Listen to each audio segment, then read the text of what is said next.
Thank you very much, sir, for such inspirational talks. I hope you guys liked it. And now I call upon the stage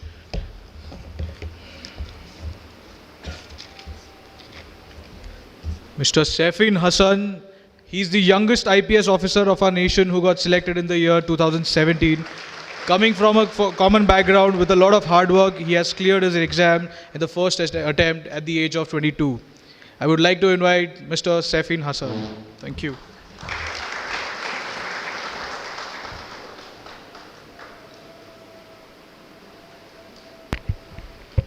check.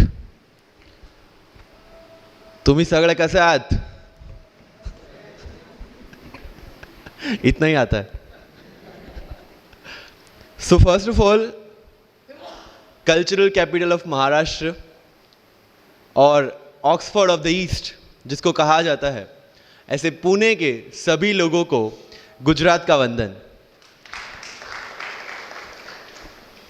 Last player, लंबी पारी खेलनी थी लेकिन time हमारे पास बहुत कम है. जितना एसेंशियल है, जितना बहुत इंपॉर्टेंट है, उतनी चीज़ें मुझे बतानी है. सी, यूपीएससी हो या मैंने जीपीएससी क्लियर किया क्लास 1, गुजरात में रैंक 34 था. यूपीएससी क्लियर किया, rank 570, IPS, becoming the youngest IPS of Gujarat at such a early age. And then people come to you and बोलते हैं आप बहुत नसीबदार हैं, you are very lucky. I tell them in reverse, luck favours the brave. कोई अपना luck साथ में लेके नहीं आता, वो बनाना पड़ता है. अगर आपके पास रिस्क लेने का एटीट्यूड है, सी मैं गुजराती हूं and we know the business, and business का एक ही फंडा है, higher the risk higher the profit. So अगर 8:30 को आपका एक्सीडेंट होता है और 9 o'clock आप मेंस की एग्जाम देने जा सकते हैं, इंटरव्यू से पहले 1 महीने तक आप हॉस्पिटलाइज्ड है और उससे 1 वीक पहले आप दिल्ली जाके उसकी प्रिपरेशन कर सकते हैं, तो luck has to come with you. उसको आना पड़ेगा और आपको आईपीएस बनाना पड़ेगा. लोग बोलते हैं कि एक्सीडेंट के बाद आप जाके आए एंड ऑल. तो द सिंपल था कि मैं एग्जाम के लिए निकला, मेंस मेरा था, सुबह GS3 का पेपर था. 8:30 को मेरा स्कूटी स्लिप हो गया, मेरा लिगामेंट इंजरी हो गया, लेफ्ट हैंड में इंजरी था, सीट से ब्लीडिंग हो रहा था. लेकिन मेरे पास 2 ऑप्शन थे. मैं खड़ा हुआ, मैंने देखा, okay my right hand is safe, and I decided I go to the exam hall and write the exam. मेरे पास 2 ही ऑप्शन थे. या तो मैं वहां से उठ के रोने लगूं, यार मेरे साथ ही ऐसा क्यों हुआ, मेरा एक्सीडेंट हो गया, मेरा मेंस खराब हो गया, और हॉस्पिटल्स जाओ. या दूसरा ऑप्शन था कि मैं देखूं कि मैं 3 घंटे और सर्वाइव कर सकता हूं. हाँ, कर सकता हूं. मैं मेंस के लिए एग्जाम हॉल में गया. ये जितने भी फोटोग्राफ्स लगे हैं, सर ने जैसे बताया कि जितने भी इंसान सक्सेसफुल हुए, अगर आप उसकी लाइफ स्टोरी देखेंगे तो कहीं ना कहीं एक मोमेंट आता है जहां पे वो इंसान की जो स्ट्रगल है वो पीक पे हो जाते हैं. वो इस मोमेंट पे आपको डिसाइड करना है कि आपको वहां से यू टर्न लेना है या आपको वहां से आगे निकलना है. इन सब लोगों ने डिसाइड किया कि उनको वहां से आगे निकलना है. एंड दैट इज द फंडा ऑफ लाइफ. सक्सेस उन्हीं को मिलता है जो इस स्ट्रगल वाले मोमेंट से आगे निकलने की सोचते हैं. जब भी आपको लगे कि आपके सिर पे बहुत मुसीबत है, जब भी आपको लगे कि आप हर तरह से गिर चुके हैं, जब भी आपको लगे कि आपके पास कोई ऑप्शन नहीं है, तब एक चीज आप अपने दिमाग में लाइएगा कि यही मोमेंट है जहां से आपकी तकदीर बदलने वाली है. क्योंकि डायमंड जो होता है वो जितना ज्यादा घिसता है उतनी ज्यादा उसकी वैल्यू होती है. सोना जो होता है वो जितना ज्यादा तपता है उतनी उसकी वैल्यू होती है. अगर आप जिंदगी में तप रहे हैं, अगर आप जिंदगी में घिस रहे हैं, अगर आपको लग रहा है कि आप हर तरह से मुसीबतों में गिरे हुए हैं, तभी आपकी जो वैल्यू है वो बढ़ने वाली है. और यही मेरा एटीट्यूड रहा है. लोग बोलते हैं कि तुम्हारी फाइनेंशियल कंडीशन ठीक नहीं थी, पापा इलेक्ट्रिशियन थे, मम्मी हाउसवाइफ थी, डायमंड के कारखाने में काम करती थी, उसके बाद उन्होंने मैरिज में रोटियां बनाने का काम किया और उस तरह से मैं पढ़ा. लेकिन जब मुझे पूछा जाता है कि ऐसी कौन सी चीज़ है आपकी लाइफ में जो आप बदलना चाहते हो, एंड आई सेड नथिंग. क्योंकि वो चीज़ें नहीं होती मेरी लाइफ में तो शायद आज आपके सामने में नहीं होता। तो अगर लाइफ में प्रॉब्लम्स है, अगर लाइफ में स्ट्रगल है, जैसे सर ने बोला है struggle is a part of life, and I strongly believe in that. क्योंकि अगर हम दिल्ली में थे, मेरे दोस्त के साथ में निकला बाहर घूमने, तो बोलता है यार ऐसी लाइफ चाहिए, कोई मगजमारी नहीं, आराम से बैठते हैं पूरे दिन एसी वाले कमरे में, बहुत सारे पैसे हैं और कोई टेंशन नहीं, ऐसी लाइफ चाहिए मुझे। मेरे पास ऑप्शन है। बोलते क्या? बोला देख सामने एटीएम का रूम दिख रहा है, एसी वाला कमरा है, बहुत सारे पैसे, कोई मगजमारी नहीं, जॉब ले ले। क्यों आईएएस आईपीएस में दिमाग खराब कर रहा है? अगर स्ट्रगल नहीं चाहिए तो you have to compromise with that life. जब भारत वर्ष का सपना चंद्रगुप्त ने देखा, चाणक्य ने देखा, और उस भारतवर्ष को बनाने के लिए जब ये संघर्ष जारी था, और तब नंद के राजा धनानंद की डॉटर दूरदराज से चंद्रगुप्त को प्यार हो जाता है, और जब चाणक्य उनको बोलते कि नहीं तुम्हें उससे दूर रहना है, और तब चंद्रगुप्त बोलता है आचार्य कभी कभी सोचता हूं कि जिंदगी में या ये भारत के सम्राट बनने के लिए इतना त्याग, इतना बलिदान ना देना होता तो। और तब चाणक्य रिप्लाई करते हैं तो हर कोई भारत का सम्राट होता। This is the fundamental rule of life. अगर आईएएस बनने के लिए, आईपीएस बनने के लिए सेक्रीफाइस करना नहीं पड़ेगा, अगर उसके लिए आपको त्याग नहीं करना पड़ेगा, तो आज पूरे इंडिया में हर घर में आपको आईएएस आईपीएस मिल जाएंगे। So when you are entering into this game of UPSC और MPSC, make sure that you have to sacrifice anything which will take you to your goal. लेकिन प्रॉब्लम ये है कि हमें टेंशन होती है, यार दोस्त की एंगेजमेंट है, उसकी बर्थडे पार्टी है, उसकी शादी है, अटेंड नहीं करूँगा तो बोलेगा मैं तेरी शादी में नहीं आऊँगा, एंड ऑल। लेकिन बिलीव मी, जब आप आईएएस बन जाओगे, वो सामने से याद दिलाएगा भाई इनविटेशन कार्ड नहीं भेजा तूने। समझ रहे हो? तो जो कुछ भी इसके लिए सेक्रीफाइस कर रहे हो, वो जब आप उस पोस्ट पे पहुंचोगे, सब कुछ वर्थ है, सब कुछ। मेरा इंटरव्यू था यूपीएससी का, मुझे एग्जैक्ट डेट याद है, 23 मार्च को मेरा इंटरव्यू था। 20 फरवरी को मुझे हॉस्पिटल में एडमिट किया गया क्योंकि मुझे इन्फेक्शन हो गया था बॉडी में, एंड बहुत हाई फीवर था, तो आईवी के अलावा कोई ऑप्शन नहीं था। 1 मार्च को ठीक होके मैंने सोचा चलो दिल्ली निकलते हैं। 2 मार्च को मैं दिल्ली पहुंचा। 3 मार्च को वापस से टॉन्सिलाइटिस का अटैक होने की वजह से फ्लाइट लेके वापस से पालनपुर, अहमदाबाद, अगेन हॉस्पिटलाइजेशन। 15 मार्च को I got relieved from the hospital. 16 मार्च को मैं दिल्ली पहुंचा, और 23 मार्च को I gave my UPSC interview. तो 1 महीने का हॉस्पिटलाइजेशन। उसके बाद जब दिमाग में ये था कि मेरे साथ जो लोग इंटरव्यू दे रहे हैं वो 1 महीने से प्रिपरेशन कर रहे हैं, एंड 1 महीने से मैं हॉस्पिटल में था, again I thought this is the moment to prove yourself. I went to the interview, और पूरे इंडिया में 2nd highest marks in interview. This is not to say कि मैंने कितना अचीवमेंट लिया, this is just to say UPSC is all about this. मैंने कोई preparation नहीं की थी यूपीएससी के लिए, इंटरव्यू के लिए, but again I scored good marks in interview, because UPSC सिर्फ आपका नॉलेज चेक नहीं करता। Make it very clear in your mind. जैसे सर ने बोला, it's a game of wisdom. आपको पहले ऑफिसर बनना पड़ेगा यहां से। यूपीएससी का काम तो सिर्फ थप्पा लगाना है कि हाँ ये ऑफिसर बन गया। जितने भी आईएएस आईपीएस ऑफिसर्स को आप मिलोगे, you will realise this thing कि ऑफिसर वाली क्वालिटीज इसमें पहले से है। आप जब प्रिपरेशन स्टार्ट करते हैं तभी से समझ लीजिए कि आपकी आईएएस और आईपीएस की ट्रेनिंग भी स्टार्ट हो गई। बिकॉज जो क्वालिटीज आपको चाहिए as an officer, as a IAS, as an IPS, क्या क्वालिटीज चाहिए? फर्स्ट ऑफ ऑल कॉन्फिडेंस, कि जब आप उस सीट पे बैठते हैं, आपके सामने कोई भी क्वेश्चन आएगा, you will be able to handle the issue. ये कॉन्फिडेंस लेके आपको उस सीट पे बैठना है। यही कॉन्फिडेंस चाहिए when you start the preparation. Decision making, अगर हर एक टॉपिक पे आप हर एक कोई को पूछने जाते हैं भाई इसमें कौन सी बुक पढूं, इसमें क्या पढूं, इसमें क्या करूं, then you are not suitable for this exam. लोग बोलते हैं कि 1 साल में प्रिपरेशन, जैसे मैंने जून 2016 में मैं दिल्ली गया, और जून 2017 में मैं अपियर हुआ, and I clear UPSC and GPSC. People से कि सर 1 साल की मेहनत में आपने एग्जाम क्लियर कर दिया। यस, टेबल और चेयर पे बैठ के करने वाली मेहनत 1 साल की थी, लेकिन उसके पीछे की मेंटल प्रिपरेशन कितनी पुरानी थी। जब मैं प्राइमरी स्कूल में था तब सोचा था कि आईएएस बनना है, और तब से मेरी जो जर्नी है, तब से मेरा जो टेम्परामेंट है, तब से मेरा जो एटीट्यूड है, वो इसी डायरेक्शन में था। जब कॉलेज में था तब मैंने एनजीओ स्टार्ट किया, 3 एनजीओ से मैं जुड़ा था। जब लोग सोशल मीडिया, व्हाट्सएप और फेसबुक पे बिजी थे, मैं वहाँ स्लम में जाके बच्चों को पढ़ा रहा था। क्यों? क्योंकि मुझे पता था कि फ्यूचर में यही काम करना है, क्यों ना अभी से उसकी ट्रेनिंग ले लो। So I have invested my each and every moment for this goal,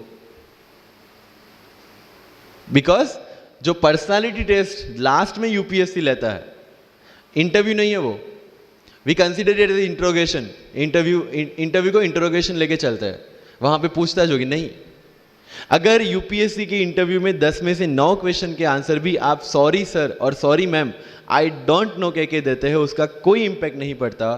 impact पड़ता है वो 9 क्वेश्चन न आने का प्रेशर आप कैसे हैंडल करते हैं।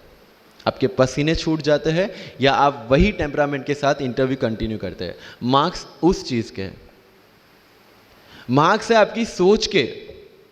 एक ऑफिसर के तौर पे जब आपको आईएएस या आईपीएस की सीट पे बिठाया जाएगा, how will you treat the citizens of this nation? What will be your attitude to each and every person who is going to come and meet you? These things are being tested during UPSC interview.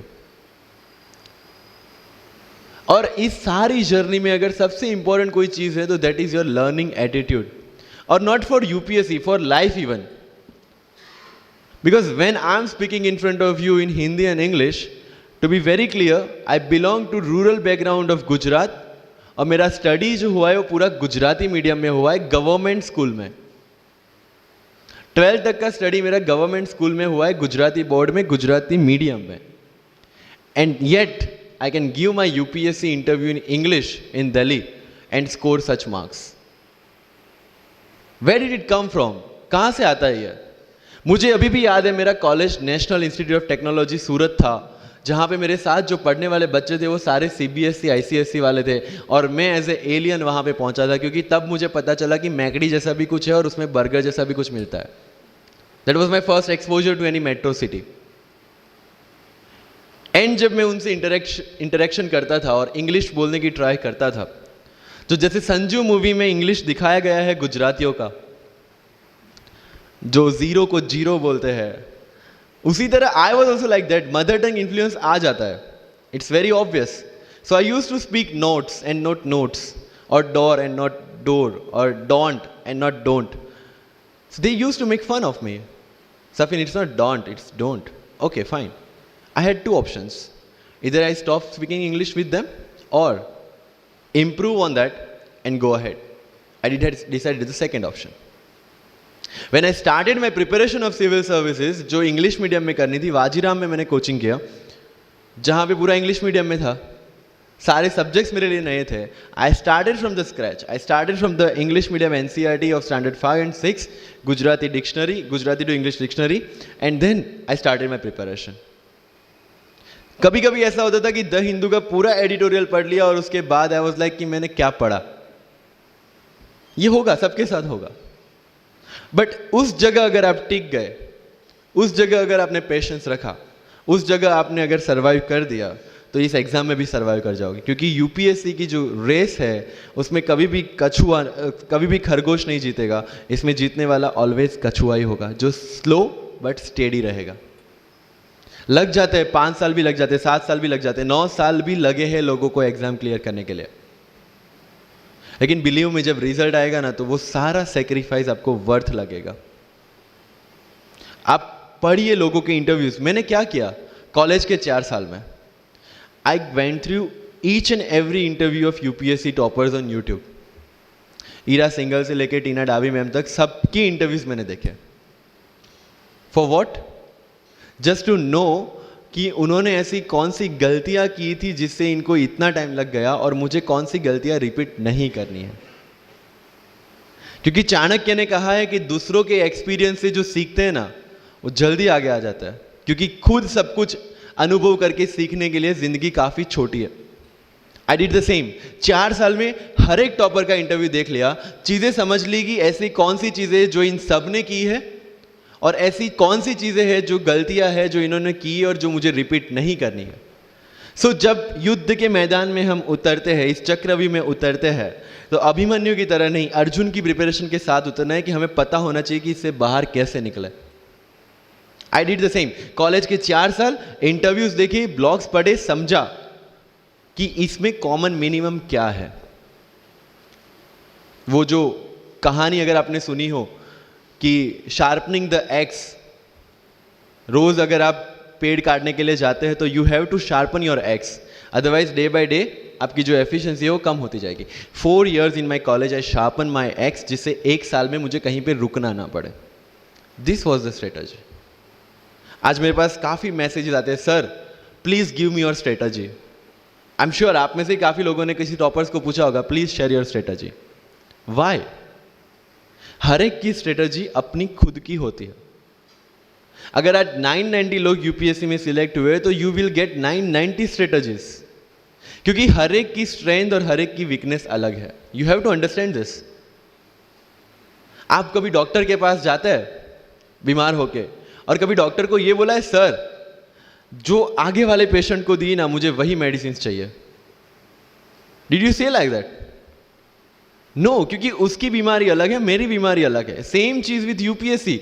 आपकी strength और आपकी weaknesses अलग है, किसी topper की strength और किसी topper की वीकनेसेस अलग है। Why should I walk on the same path, जबकि मुझे पता है कि वो मेरे लिए बना ही नहीं। I have to create my own path. मेरा यूपीएससी का जो बुक लिस्ट है वो अगर आप देखेंगे ना, तो यू विल फाइंड कि ये completely out of the box book list है। मैंने कभी लक्ष्मीकांत नहीं पढ़ी। आई नो यूपीएससी फ्रेटर्निटी के लिए ये बहुत बड़ा स्टेटमेंट है। I never read Shankar IAS, I never read Yojana, I never read Kurukshetra.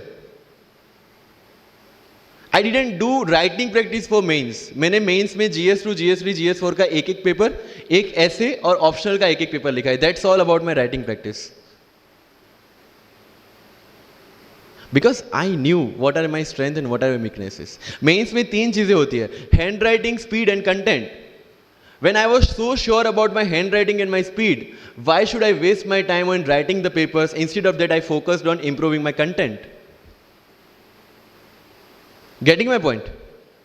So if you are the aspirant की जिसको लगता है कि 3 घंटे में मेरे से पेपर फिनिश नहीं होता, then go for writing practice. Then write as much as you can because you need that. But किसी टॉपर ने 50 पेपर लिखे हैं, 3 टेस्ट सीरीज ज्वाइन किया है, इसलिए मुझे भी करना पड़ेगा। No, that is not the rule in UPSC. किसी ने ये टेस्ट सीरीज ज्वाइन की, मैं वहां चला गया, किसी ने वो टेस्ट सीरीज की, मैं वहां चला गया। No, you have to create your own path and this was the biggest part of my UPSC preparation. सुनो सबकी, करो मन की। This is applicability of your mind, क्योंकि आपकी स्ट्रेंथ, आपकी वीकनेस आपसे ज्यादा अच्छा कोई नहीं जानता। आपके पेरेंट्स भी नहीं, आपका सबसे क्लोज टीचर भी नहीं। आपको 3 बार चीजें पढ़ के समझ में आती है, किसी को 5 बार पढ़ के समझ में आती है, किसी को 1 बार समझ में आ जाती है। But I want follow the same path जो आगे लोगों ने फॉलो किया है। वो मेरे लिए बना ही नहीं है। I have create my own path. Getting my point? Yes और नो?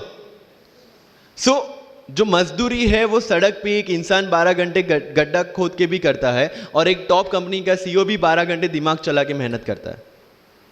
लेकिन how he is different from that person on the road? Because he uses his mind. In UPSC we are suppose to do the same. मुझे पता चला कि भाई लक्ष्मीकांत मेरी mains की requirement fulfil नहीं करता। प्रीलिम्स, जैसे सर ने बताया, was not into consideration. I know कि उसमें सिर्फ एक ब्रिज क्रॉस करना है, एक हर्डल क्रॉस करना है। अगर मैं प्रीलिम्स में 180 भी लेके आया, 190, इवन 200 भी लेके आया, तो मेंस में तो मैं सबके बराबर ही खड़ा हूं। Why to waste your time and energy on something which is just qualifying? Instead of that, put your focus and energy to something, mains and interview, कि जिसकी वजह से आपको सर्विस मिलना है। Good marks in mains ensure that you are in the list. Good marks in interview ensure that you get the service of your preference. Prelims is about quality. Mains is about quantity. Prelims में always मेरा target एक ही था, जो भी test में देता था, जो भी मैं सॉल्व करता था, I just need to cross 120, that's all. जितना सेफली मैं 120 क्रॉस कर लेता था, I put the paper aside, क्योंकि आज तक यूपीएससी का कट ऑफ कभी 120 से ऊपर गया नहीं और जाने वाला नहीं है। That was very clear in my mind. So minimum risk लेके मैक्सिमम आउटपुट लेना वो प्रीलिम्स का काम था, एंड उसके लिए आपको सिर्फ प्रैक्टिस ही चाहिए. As sir said, there is no separate preparation for prelims. What I did, जनवरी तक मेंस ओरिएंटेड प्रिपरेशन, फरवरी से I started test series. Vajiram में जनवरी से टेस्ट सीरीज स्टार्ट हो जाती है. I started test series, I started revising the things, and then prelims आ गया, दे दिया, खत्म. Even I am telling you, 27th of April को मेरा रिजल्ट आया सिविल सर्विस 2017 का. I got 570 rank. I was sure that I'll get IPS, but again that IAS वाली चीज़, तो फॉर्म फिलअप किया हुआ था. आई एम लाइक ओके चलो दे देते आई. सो 15-20 दिन तो सेलिब्रेशन में निकल गए. रिजल्ट आया, IPS बन गए, अच्छा है, चलो सही. बाकी बचे थे मेरे पास 1 वीक 1.5 वीक, जिसमें से मेरे पास पढ़ना, तो पढ़ूँ क्या. आई टुक विजन 365, जिसमें से मैंने पढ़ना स्टार्ट किया, वो भी not with full heart, you know, क्योंकि एक बार जो आपका सेलिब्रेशन चल रहा है, एक सेंस ऑफ सिक्योरिटी आ जाती है. मैंने जैसे तैसे किया, लेकिन विजन में से इस बार कुछ पूछा नहीं, किसी में से कुछ नहीं पूछा 2018 में तो. But still I clear the prelims based on the last year preparation. मेरे साथ जिन्होंने 2018 की प्रिपरेशन की थी, जो 12 साल से 18 के लिए जो लड़ रहे थे, they couldn't clear the exam. Why? Because prelims is just a mind game. You have to understand that. सबसे अच्छी बात प्रीलिम्स में ये है कि आंसर आपकी आंखों के सामने है, जो मेंस और इंटरव्यू में नहीं है. So it's the most safest game. You just need to understand the trick which UPSC follows, where it can misguide you. तो अगर आपने UPSC के पिछले 15-20 साल के पेपर आपने देख लिए हैं, तो आपको समझ में आ जाएगा कि यहाँ पे गड्ढा है. अगर UPSC ने इस टाइप का स्टेटमेंट रखा है, तो you have to be careful about this. But होता ये है कि हम विजन वाजीराम की टेस्ट सीरीज करके जाते हैं, हमारा माइंडसेट उस हिसाब से बन गया है, and then we try to attempt UPSC. So मेरा स्ट्रिक्टली एक ही चीज़ आपको कहना है कि अगर आपका प्रीलिम्स जून में है, तो मिड ऑफ मई तक सारी टेस्ट सीरीज खत्म कीजिए. लास्ट 15 डेज में सिर्फ यूपीएससी के प्रीवियस ईयर के पेपर्स कीजिए, तो आपका जो माइंडसेट है वो यूपीएससी एंगल से सेट हो जाएगा. फिर you will not target the prelims exam from Vision और Vajiram point of view, you will do it from UPSC point of view. This is mind game. See, this can not be taught in any class, और this can not be written in any book. This you have to understand by your self. Wisdom जो sir ने बोला, अगर 5 लाख लोग prelims में बैठते हैं और 15,000 क्वालिफाई करते हैं, what is different with those 15,000? There are certain keys जो आपको पकड़नी है प्रीलिम्स के लिए. Test series is a practice test. हम क्या करते हैं, टेस्ट सीरीज दे दिया, मार्क्स देख लिए, खत्म. No, that is not for your evaluation, that is part of your learning process. What I used to do sir, कि वाजीराम का जब टेस्ट खत्म होता था, मैं घर पे आके खुद उसकी की बनाता था. How does it help you? It helps me to understand the entire topic again. 1 to 100 question, 100 topics, again you are revising. की में क्या होता है, जो 4 ऑप्शन दिए उसके इर्द गिर्द ही पूरा सॉल्यूशन देता है. जब आप गूगल पे पढ़ते हैं, you understand the whole topic again. तो अगर सेम टॉपिक में से कोई और क्वेश्चन भी आ जाता है, you have already revise the things. This is how you will practice for prelims. अगर कहीं पे भी टाइम इन्वेस्ट कर रहे हो, you have to get optimum output out of that. लोग करंट अफेयर्स के नोट्स बनाते हैं न्यूज़पेपर पढ़ के. I never made any notes. Why? जब कोचिंग क्लासेस इतना पैसा दे के उनके लोगों को बिठा के न्यूज़पेपर में से, पीआईबी में से, पीआरएस में इतना अच्छा मंथली मैगजीन प्रिपेयर करते हैं, what's the need for me to write down the same thing again in my notes? उससे बेटर है कि मैं वो मंथली मैगजीन बार बार रिवाइज कर लूँ. वाजीराम में एक सिस्टम है, 500 लोगों का क्लास होता है. अगर आपको फ्रंट रो में बैठना है, तो you have to go 1 hour early. So मैं 1 घंटे पहले जाता था, लेकिन 1 घंटे पहले जाके लोग वहां क्या करते थे, they started discussing the things जिनके बारे में उनको खुद को पता नहीं होता. What I used to do, putting on my headphone, taking the monthly magazine and going through the sections 1 by 1. 1 साल मंथली मैगजीन को 1 घंटे वहां बैठ के ही रिवाइज किया है. No extra time for that. और इसी हिसाब से प्रीलिम्स के पहले मेरे मंथली मैगजीन 5 बार रिवाइज हो चुके थे. That give you the confidence to go for the prelims exam. Revision. हर बार क्या होता है, प्रीलिम्स में जाते हैं, एक क्वेश्चन देखा, 2 ऑप्शन पता है, 2 ऑप्शन नहीं पता है. होता है यूपीएससी में, इट्स वेरी कॉमन. 2 ऑप्शन पता है, that means you have read that topic. 2 option नहीं पता, that means you lack clarity on that topic. ये डिलेमा वाले क्वेश्चंस जितने कम, आइदर आपको आता है और नहीं आता है, दैट्स ऑल. जितने ज्यादा क्वेश्चंस में डिलेमा, उतना आपका रिवीजन ज्यादा चाहिए, उतनी आपकी क्लैरिटी कम है. This is simple test for checking out कि आपकी प्रिपरेशन कहां तक पहुंची है. जब भी टेस्ट लेके बैठो, टॉपिक है, अगर पढ़ा हुआ है तो यू मस्ट नो एवरीथिंग. अगर नहीं पढ़ा है, that's not the issue. See, you just need to score 60% or 70% in prelims. Same thing, 50% in mains. So there is no one who can clear the 100% syllabus of UPSC. आज तक UPSC, GPSC दोनों first attempt में clear करने के बाद भी, if I am asked something from medieval India, I don't know anything. पढ़ा ही नहीं, मैंने स्किप कर दिया. मुझे पता है कि अगर 2 क्वेश्चन पूछते हैं प्रीलिम्स में, why to invest such a time on that, instead of मैं पॉलिटी और इकोनॉमी का रिवीजन ना करूं जिसमें से श्योर क्वेश्चन आने, या फिर मैं इकोनॉमी और एनवायरमेंट ना पढ़ूं जिसमें से 15-20 क्वेश्चन श्योरली आने हैं. Why to waste some time on something which is very uncertain in exam. And believe me, जब मैंने मेडिवल छोड़ा, मैं सर के पास गया था. ही माइट नॉट रिमेंबर, लेकिन मुझे याद है. मैं बोला, सर मेडिवल पढ़ूं? बोलते क्वेश्चन पूछते तो नहीं है मेडिवल में, लेकिन मैं ये नहीं कहूंगा कि तुम मेडिवल मत पढ़ो. क्वेश्चन आ गए तो, एंड आई अंडरस्टूड, सर समझदार को इशारा काफी है. I left the portion and 2017 के प्रीलिम्स में एक भी क्वेश्चन मेडिवल से नहीं है. अब इसको आप लक बोलोगे, और ये लक तब बना जब मैंने कोई डिसीजन लिया. समझ रहे हो, राइट? तो सी, यूपीएससी मैंने पहले भी अपने इंटरव्यूज में कहा और आज फिर से करा, it's just a mind game. It's just a mind game. चीजों को समझना है. मेंस में अगर मैंने आंसर राइटिंग नहीं किया तो I should not gate demotivated, because मुझे पता है कि मुझे उसकी जरूरत नहीं है. आपकी जरूरतें आपको पता होनी चाहिए कि आपको किस चीज में. आई was very sure in my mind कि अगर मुझे फर्स्ट अटेम्प्ट में क्लियर करना है तो मुझे कोचिंग चाहिए. That was very clear in my mind. जब मैंने सोचा कि कोचिंग करना है, वाजीराम में करना है, क्योंकि I research a lot about coaching institutions, तब मैं डिसीजन पे पहुंचा कि वाजीराम में करना है. पता चला कि वहाँ की फीस 1.5 लाख है, रहने का खर्चा 3-3.5 लाख तो आराम से हो जाएगा. अरे घर में टोटल सेविंग 10,000 से ज़्यादा नहीं थी उस time. But I saw the dream, करना है, यहीं से करना है. एंड फिर गांव से एक बिजनेसमैन ने बोला कि ठीक है, you go to Delhi, you pursue your dream, I will finance your expenditures. But ये तब हो पाया जब I saw the dream without considering the situations. इसलिए ओम शांति ओम का एक डायलॉग जो मुझे सबसे ज़्यादा फेवरेट है, अगर किसी चीज़ को पूरी शिद्दत से चाहो तो सारी कायनात तुम्हें उससे मिलाने की साजिश में लग जाती है. मेरे साथ ऐसा ही हुआ, क्योंकि मैंने शिद्दत से चाहा था यूपीएससी को. और जिस दिन दिल्ली में मैंने पैर रखा था, उसी दिन मेरे दिमाग में क्लियर था कि मेरा फर्स्ट अटेम्प्ट ही मेरा फाइनल अटेम्प्ट होगा. इस मेंटालिटी के साथ, सी होप्स वी कैन डू, हम ड्रीम्स देख सकते हैं, रिजल्ट क्या आना है वो अपने हाथ में नहीं है.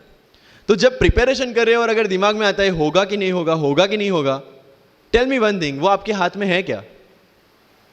Is that in our hand? Result क्या होगा? No. What is in our hand? Working, giving your 100% for this exam and with proper strategy. That is in my hand. I will do it. और अगर इतनी शिद्दत से मेहनत की है 100% देके और फिर भी एग्जाम नहीं होता, believe me, you won't be dissatisfied. You won't be demotivated. You will feel I gave my 100%. आगे उसकी मर्जी. ये एटीट्यूड के साथ रहना है इस एग्जाम में. मेरी बातें थोड़ी मैं ये नहीं बोलूँगा कि यूपीएससी में प्रीलिम्स में 2 पेपर होते हैं, मेंस में 9 पेपर होते हैं, इंटरव्यू इतने मिनट का होता है. No, that is very much available on internet. What I want to focus is what are the pre requirements to enter into this field. इस चक्रव्यूह में उतरने से पहले कौन सी तैयारी आपको करके उतरनी है.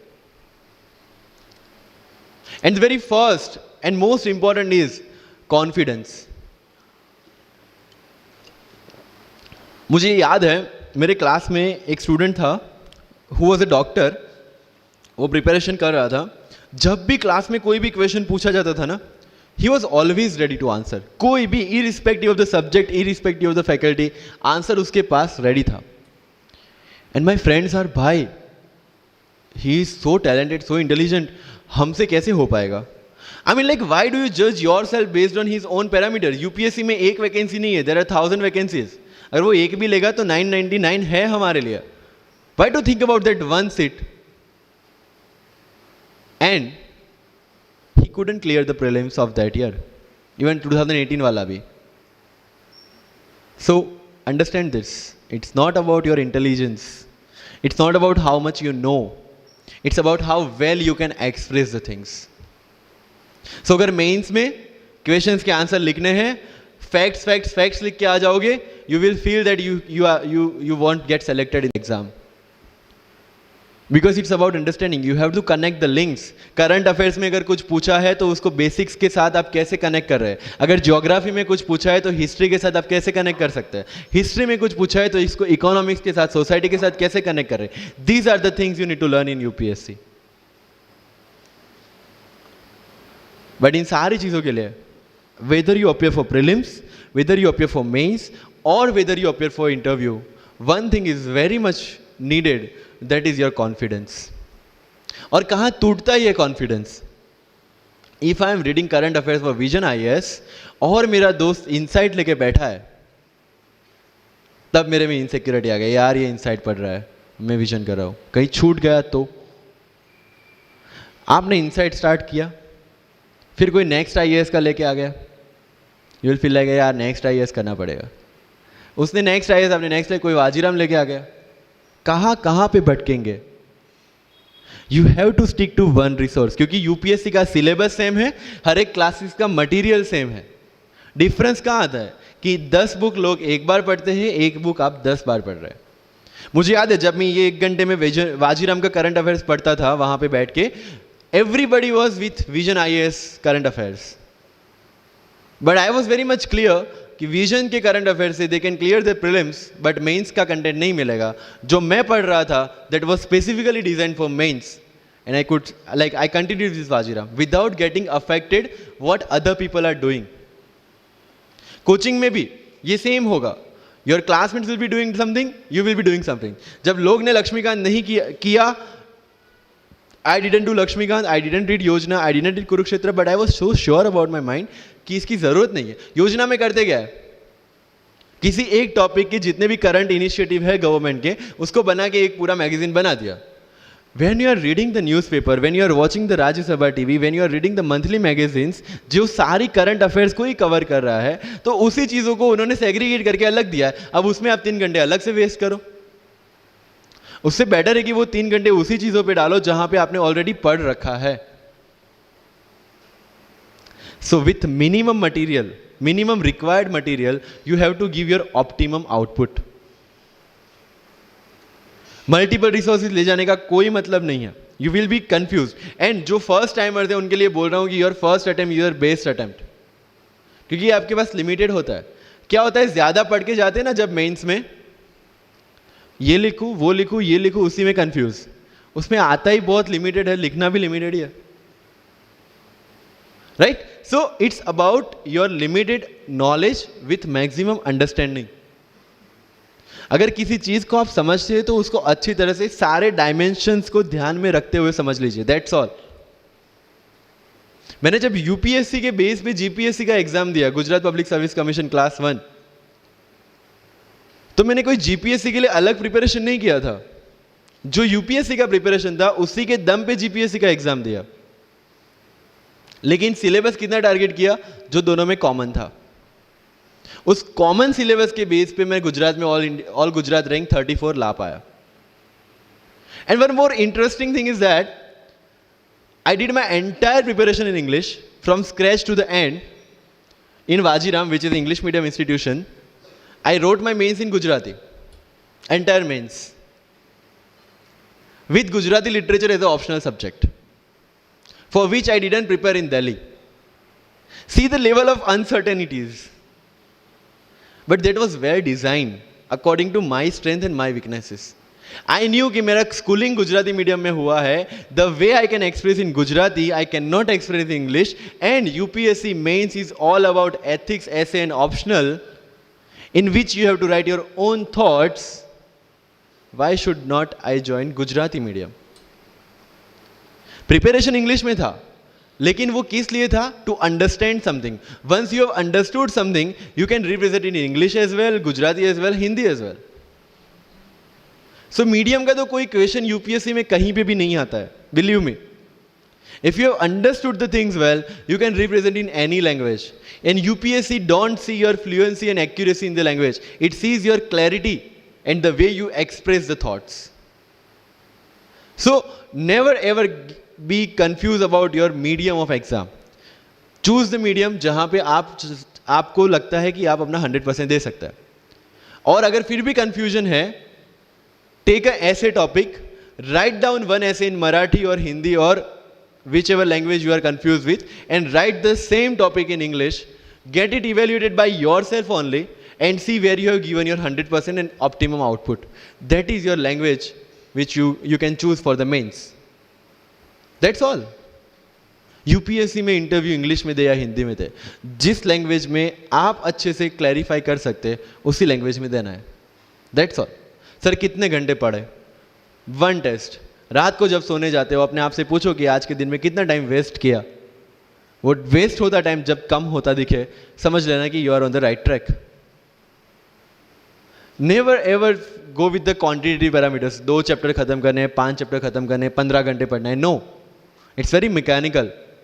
You have to be very careful about these things. And one very, very clear thing which the classmates of mine have done the mistake, never go for any shortcut. It will never help you in UPSC. लोग क्या करेंगे? Monthly magazine पढ़ेंगे through out the preparation, और फिर last 2 महीने में they will take 365. जब पढ़ा है और उसी में से वो मटेरियल बना है, तो जो चीजें पढ़ी है उसी को बार बार रिवाइज करने का क्यों हम नहीं सोचते? When you will read one thing for 5 times, 6 times, believe me, you will get the thorough understanding of that particular topic. But अगर सेम टॉपिक को आप किसी और बुक में से पढ़ेंगे ना, you will have to start from the scratch. क्योंकि माइंड की मेमोरी जो जिस हिसाब से काम करती है, आपको उस हिसाब से काम लेना है उसके पास से. I have never asked any senior about sir इसके लिए कौन सी बुक पढ़े, इसके लिए क्या करें. हाँ, अगर कहीं डीमोटिवेट होते हैं, कहीं आपको मोटिवेशन की ज़रूरत पड़ती है, कहीं आपके नेगेटिव मार्क्स कम ज़्यादा हो रहे हैं या फिर प्रीलिम्स में आपका स्कोर कम है, you can definitely ask them कि मेरी मिस्टेक कहाँ पे हो रही है. बट रिक्वायरमेंट हमारी अलग है, तो ज़रूरतें हमारी अलग है, तो सोर्सेज भी हमारे अलग होंगे. तो मुझे जब लगा, एंड मेरी पूरी preparation mains and interview oriented ही थी, प्रीलिम्स के ओरिएंटेड मैंने कुछ नहीं पढ़ा. I never read India year book as well, क्योंकि पता है इंडिया ईयर बुक में होता क्या है? करंट अफेयर्स का updation. We are reading current affairs monthly magazine, जो लोग हर जगह से उठा के बनाते हैं. Why to waste your time and energy on something which is a repetition of the same thing? So you have to be very smart in your approach. And one thing, अगर सिविल सर्विस में जाना है और इस game में टिकना है, तो आपका जो इंस्पिरेशन होना चाहिए, that should be from with in. आपको IAS IPS क्यों बनना है? This is the fundamental question. और जब भी डीमोटिवेशन जैसा लगे, जब भी लगे कि मेरे से नहीं हो पा रहा है, ask this question to yourself. अगर कन्विक्शन स्ट्रांग होगा क्यों बनना है, you will be able to stay in this game.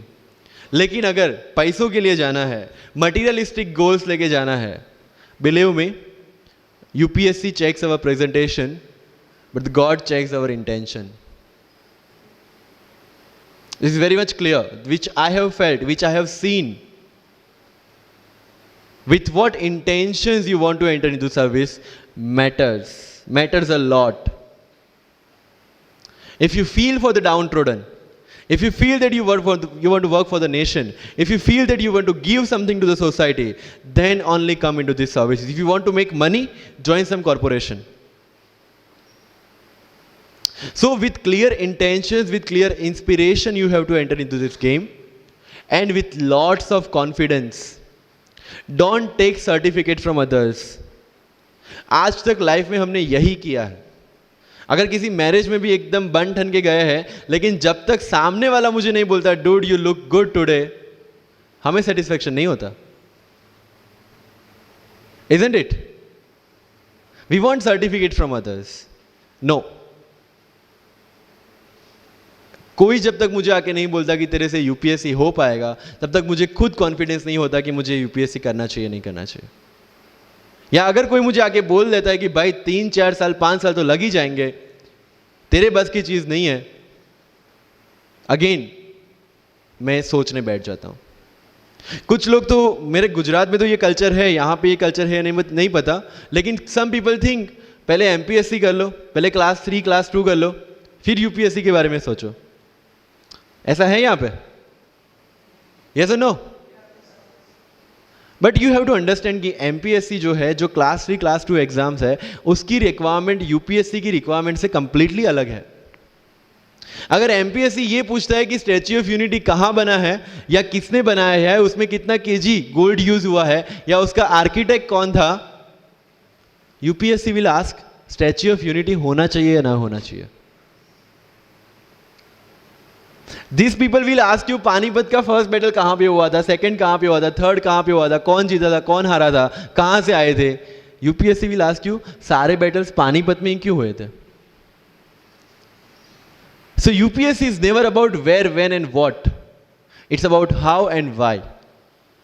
So जो भी चीजें आप पढ़ रहे हैं, जितनी भी चीजें आपके आसपास आ रही है, ask the question why and ask the question how. Without getting biased. One thing is very much needed for this service is your critical attitude toward everything without getting influence from anyone and anything. You are not supposed to get influenced by any ideology. You are not supposed to get influenced by any one person. One thing is your guiding torch throughout this exam and throughout your life should be the Constitution of India and the philosophy of the Constitution of India. No party philosophy required. So अगर कोई चीज हो रही है, I have only one thing to do: check the merits, check the demerits, propose the solution. If there is a demonetization, what will be the advantage, what will be the disadvantage, what could have been done and what should be done. That's all. Being an IAS or IPS, you have to do the same. But again मैंने जो बोला कि बन के जो करना है उसकी ट्रेनिंग आपकी अभी से स्टार्ट हो गई है। किसी व्यक्ति विशेष के इन्फ्लुएंस में आके या किसी विचारधारा के इन्फ्लुएंस में आगे अगर आपने ये एग्जाम की प्रिपरेशन स्टार्ट की, believe me, you are not going to score good in this exam. UPSC has its own checks and balances. Prelims खत्म कर लिया, मेंस में फिर से होगा, मेंस निकाल दिया, इंटरव्यू में फिर से होगा। देयर आर 3 स्टेप्स इसीलिए रखे गए हैं ताकि डिजर्विंग कैंडिडेट्स आ पाए। And if you have any reservation in your mind कि अगर मैंने मराठी मीडियम में रह के पढ़ाई की है, या मेरा फैमिली बैकग्राउंड अच्छा नहीं है, या मेरी एज ज़्यादा हो गई है, या मैं वर्किंग प्रोफेशनल हूँ, उसके साथ में कैसे एग्जाम करूँ, हर एक प्रॉब्लम के लिए we have the solutions and we have the examples जिन्होंने अलग अलग तरीके से प्रिपरेशन की है। All India rank 2 Anu Kumari madam 1.5 साल 2 साल के लिए अपने 2.5 साल के बच्चे को अपने से दूर रख के प्रिपरेशन किए at the age of 31 and she could become the IAS। या you can take the example of Ummul Kher कि जिसको 8वीं क्लास में घर से निकाल दिया ये बोल के कि हमारे घर में बच्चियाँ 8वीं से ज़्यादा नहीं पढ़ती, और उसी झोपड़पट्टी में रह के उसने पढ़ाई की, बच्चों को ट्यूशन्स दिया, 3 दिन 4 साल पुरानी रोटियां खाई, और उसके बाद भी जवाहरलाल नेहरू यूनिवर्सिटी में से PhD करके फर्स्ट अटेम्प्ट में यूपीएससी में ऑल इंडिया रैंक 400 समथिंग लेके आज शी इज डूइंग IRTS की training. And with the genetical disorder की उसके जो बोन डेंसिटी वो काफ़ी कम है, तो आज तक 16 से 17 तो उनके ऑपरेशन हो चुके हैं। Do we have any kind of limitations like this? कोई जेनेटिक डिसऑर्डर या घर से निकाल दिया गया हो या खुद मजदूरी करके पढ़ना है? No. Then what are the problems? All problems are here. अगर मैंने ये सोचा होता कि अब एक्सीडेंट हो गया, मेरे से नहीं लिखा जाता, तो नहीं लिख पाता मैं। मुझे किसी ने पूछ लिया कि सफ़ीन हसन के अचीवमेंट्स इतने हैं, इतना सब कुछ मतलब पा लिया है, what is the failure in your life? And I said there is no failure in my life, there are certain experiences in my life. If you want to make it success और failure, it's in your mind.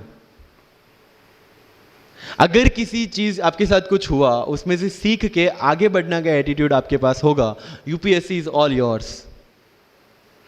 सो वही चीज जो कहावत है, deserve before you desire. If you want to be in civil service, you have to deserve for that.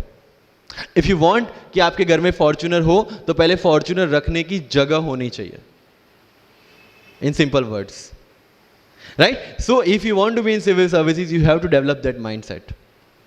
मेरा अगर UPSC का interview आपको पढ़ना हो तो it's available on my Facebook, मेरा फेसबुक अकाउंट पे थोड़ा स्क्रॉल करके अगर जाओगे, it's Safin Hasan, SAFIN HASAN, उसमें अगर आप नीचे जाओगे you will find the PDF जिसमें क्या क्वेश्चंस पूछे गए और उसके क्या आंसर मैंने दिए, everything I have written down. I was asked about Islam, casteism in Islam, why it is still persistent in Islam, why there is a university called Aligarh Muslim University and another is Banaras Hindu University, what is the relevance of madrasa system, what is fatwa, everything from Islam. Not because they want to do something, some bias with me or something like that. They just want to check कि अगर इस इंसान को हम IAS या IPS के post पे बिठाते हैं, whether he will treat the person as a citizen of India or member of any one particular community. And that's why I could score 204 in UPSC interview, because I could satisfy them. And this is not because I could score, this is the requirement of this job. अगर आपको लगता है कि being Muslim आपके साथ कुछ distinguish behaviour किया जाता है, मुझे ये क्वेश्चन पूछा गया. मेरा एक इंटरव्यू है जिंदगी विथ रीचा में, जो अंसार भाई का काफ़ी वायरल हुआ था. Same Richa Anirudh also took my interview. She asked me this कि when you belong to Gujarat and when you are an IPS officer, कहीं ना कहीं दिमाग में 2002 आता है और उसके बाद आपको कहीं लगा कि being a Muslim आपके साथ कहीं पे कोई भेदभाव हुआ है या कोई डिस्क्रिमिनेशन हुआ है. And I simply said no, I never felt like that because मेरे दिमाग में कहीं पे डिफरेंशिएशन या डिस्क्रिमिनेशन नहीं है. It's always here. If I treat people differently based on their religion or the caste, I will see how people behave with me from that angle only. But if I am treating everyone equally, if I have no bias in my mind, I will not see biasness or this kind of discrimination anywhere. If you want to enter into this service, this is the first and foremost requirement, that you have the secular outlook, secular thinking, and thinking as per the Constitution of India. That's all. So जो मैं deserve before you desire की बात कर रहा हूँ वो यहीं से शुरू होती है. एक IPS और IAS बनने के बाद आपको जो चीज़ें करनी है वो आपको यहीं से इम्बाइब करना स्टार्ट करना पड़ेगा. You can not go to each and everyone and ask इसके लिए क्या करूँ, उसके लिए क्या करूँ. You have the internet, find your questions and find your answers by yourself. When you will become an IAS, tell me one thing, collector का charge मिला आपको, कोई क्वेश्चन आया, you will go to 10 people and ask इसमें क्या करना चाहिए. No, you have to take the decision and act on that. Being an IPS, आपको कहीं पे मोब हैंडल करने जाना है, you cannot ask your subordinates or your constable, भाई इसमें क्या करूँ. You have to take decision. That decision making starts from here. मैं लक्ष्मीकांत पढ़ूँ, DD बासु पढ़ूँ, सुभाष कश्यप पढ़ूँ या किसी कोचिंग के notes पढ़ूँ, you have to decide by yourself according to your requirement. मैं the Hindu पढ़ूँ या इंडियन एक्सप्रेस पढ़ूँ, मुझे जो चीज़ें ज़्यादा समझ में आती है, I'll read that thing. News तो सेम ही है, राइट. मुझे जो चीज़ें समझ में आती है और यूपीएससी का जो रिक्वायरमेंट है, ये दोनों चीज़ें मुझे ध्यान में रखनी है. So with this 50 minutes of कथा, I will take 5 to 6 question from your side. But last but not the least जो मुझे बताना है, and not for UPSC GPSC, for the entire life, कि जितने भी कंप्लेंट्स आपकी लाइफ में है, मैं यहाँ से आता हूँ, मेरे पेरेंट्स ये करते हैं, मैं वो करता हूँ, मेरा इंग्लिश अच्छा नहीं है, मेरा मैथ्स अच्छा नहीं है, ये सारे हमने अपने आप को दिए हुए एक्सक्यूजेस है. You have to find the solution by yourself. अगर इंग्लिश नहीं आता है, I can start with the 5th standard book, और 5th standard बुक से भी शुरुआत करने में अगर मुझे अपना ईगो बीच में आ रहा है, then I can not learn it at any stage of my life. Start with the 5th standard book, start listening English, start speaking English. अगर बोलने में शर्म आती है, अपने मोहल्ले के किसी 3-4 बच्चों को जो 1st, 2nd standard में, उनको उठाओ और उनके साथ बातें करो. उनको वैसे भी समझ में नहीं आ, और अपने को वैसे भी पता है अपन क्या बोल रहे हैं. Getting my point. तो अगर वहां पे भी अगर ईगो बीच में आ रहा है, start doing like this, start speaking. मैं 11th-12th में था, मुझे पता था मेरा इंग्लिश कैसा है, फिर भी I used to speak English, क्योंकि मुझे पता है सामने वाले को तो वैसे भी समझ में नहीं आ रहा है. अगर किसी मूवी में इंग्लिश डायलॉग सुन लिया, पूरा दिन मेरे दिन मतलब जहां पे भी कोई भी बात करूंगा, मैं वहां पे वो डायलॉग घुसाऊंगा. This attitude should be there. अगर आज हिस्ट्री में से या एनसीईआरटी से 5 ऐसी चीज़ें आपने नहीं सीखी है, try to think upon that, try to ponder over that. ये मराठा साम्राज्य वाली जो नोट्स दी थी, try to make the summary out of it कि कोई भी एडमिनिस्ट्रेशन को अगर टिकना है तो क्या क्या ज़रूरी है, किसी एम्पायर को अगर बनना है तो क्या क्या ज़रूरी है, कहाँ पे उन्होंने मिस्टेक की. They should have focused on the consolidation rather than expansion. They focused on the expansion rather than consolidation. And that is where they made the mistake. Till the time of Akbar, it was same. But later on, that consolidation comes into picture. UPSC में भी same है. Consolidate what you are read and then go for the expansion. अगर NCERT पढ़ी है तो उसको consolidate करोगे, इसमें से क्या निकला. Then go for the Bipin Chandra advanced books. Getting my point. So अगर आपको भी आपका यूपीएससी का एम्पायर मजबूत बनाना है, then go for the consolidation first and then go for the expansion. तो लाइफ में जो मैं कंप्लेनिंग एटीट्यूड की बात कर रहा था, वो कंप्लेनिंग एटीट्यूड आपको कहीं पे भी नहीं ले जाएगा. You have to put all your complaints aside, start preparation.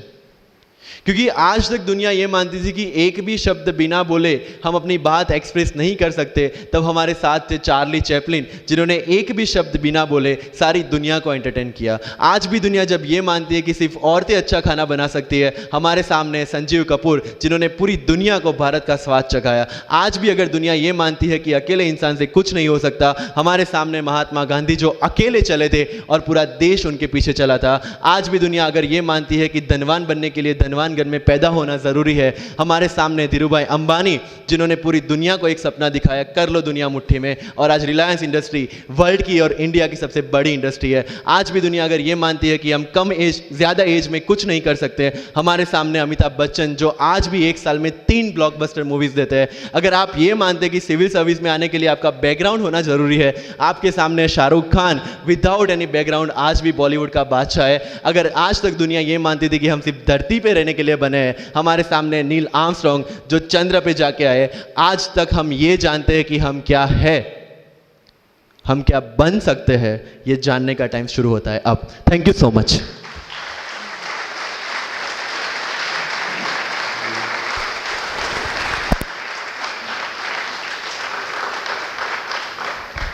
Wow, that was full power.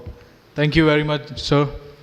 So, yeah, so I would request all my volunteers to come around, and also we would like to present some Thanksgiving memento to our beloved guests. And yeah.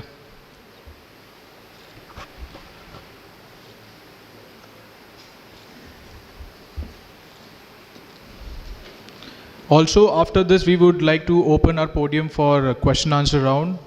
And just to also let you guys know that when we guys exit, so our volunteers would be standing at the exit gates. So just remove your registration form from the thing that has been provided, fill it up, and while exiting, give it to them.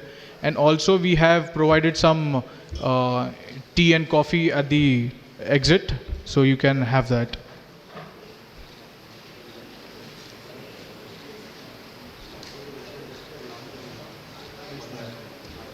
Okay, so you can just drop your registration form at the registration desk while going. Yeah.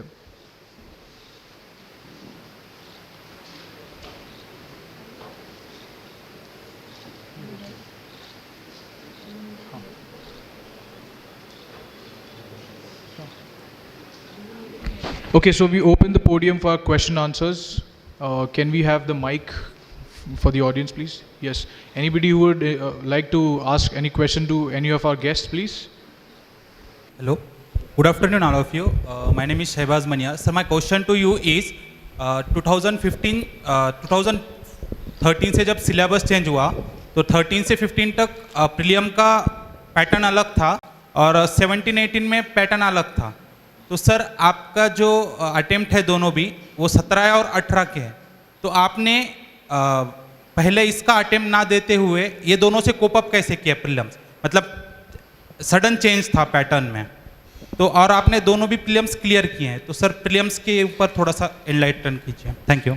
16 और 17 और 18 का prelims का paper pattern अलग था, लेकिन one thing is that कि वो सबके लिए अलग था. जो 4 साल से प्रिपरेशन करी है उनके लिए भी और जो फर्स्ट टाइमर है उनके लिए भी. So you have to make one thing very clear कि जो अनसर्टेनिटी है that is part of UPSC. It's unpredictable public service commission. तो अगर इफ़ यू हैव नोटिस्ड 17 का मेंस का पैटर्न भी अलग था compare to 16। So this is just to give you level playing field. UPSC का ये चीज़ है कि it will always equal the opportunity for everyone. तो सीनियर और फ्रेशर्स के बीच में इक्वल अपॉर्चुनिटी देने के लिए they give this unpredictability. One thing make sure, 17 का पेपर पैटर्न अलग था, 18 का तो कंप्लीटली अलग था, 19 का वी डोंट नो कि कैसा होगा। So your preparation should never get changed. आपका जो ट्रैक है जिसमें आप स्टैटिक की प्रिपरेशन कर रहे हैं और करंट अफेयर्स की प्रिपरेशन कर रहे हैं, जिस हिसाब से कर रहे हैं, follow the same, because everybody is doing the same and whatever the change will be there in UPSC will be equal for all. वहाँ पे आपका जो ऑफिसर वाला एटीट्यूड है, नई चीज़ों को कॉप अप करना और नए चैलेंजेस को फेस करना, जो आप ऑफिस में बैठ के हर रोज़ हर घंटे करेंगे, वो यूपीएससी में करना है, राइट? तो पेपर पैटर्न चेंज होगी, that will not make that impact जितना आप उसको दिमाग से लेंगे, because everybody is facing the question paper for the first time, whoever is sitting for the UPSC prelims. तो पेपर पैटर्न नया हो या आउट ऑफ द बॉक्स हो, इट इज़ फॉर एवरीवन। जैसे फॉर एग्जाम्पल मेंस में question पूछा गया था decolonisation of Malay peninsula. People got frustrated कि इतना कॉर्नर क्वेश्चन क्यों पूछा गया। आई वॉज हैप्पी कि कॉर्नर है, किसी को भी नहीं आता होगा, so relatively I am safe. UPSC is all relative, you know. तो अगर प्रीलिम्स का पेपर टफ है, सबके लिए टफ है। अगर कॉर्नर से क्वेश्चन पूछे गए, सबके लिए पूछे गए। So you should never worry about what UPSC will bring on your table, you should only worry about how much you want to eat from that, right? So unpredictably is part of the exam. Prelims में भी है, mains में भी है, and UPSC interview में तो सबसे ज़्यादा है। Why to worry about that which is not in our hand? What is in our hand? Preparation, static portion, current affairs, give your 100% to that, that's all. Clear? Yeah, thank you. Thank you. Any more questions? Please raise your hand if you have any.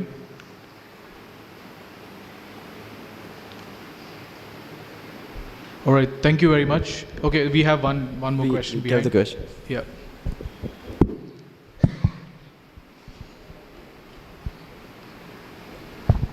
Good afternoon and congratulations Mr. Safin, what you have achieved in your life.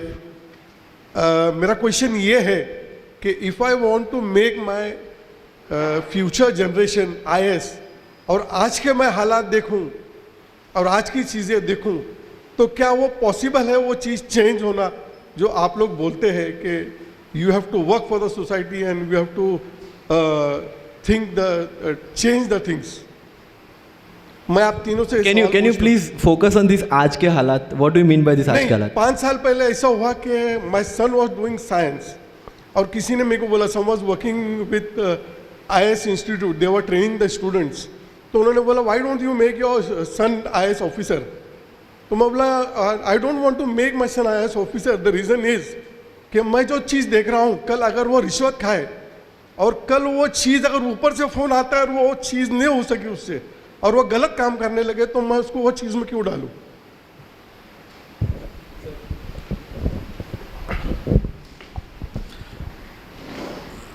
Sir पहले तो मैं कहूँगा कि आपने कहा कि आज के हालात, सर हालात हमेशा ऐसे ही रहे हैं।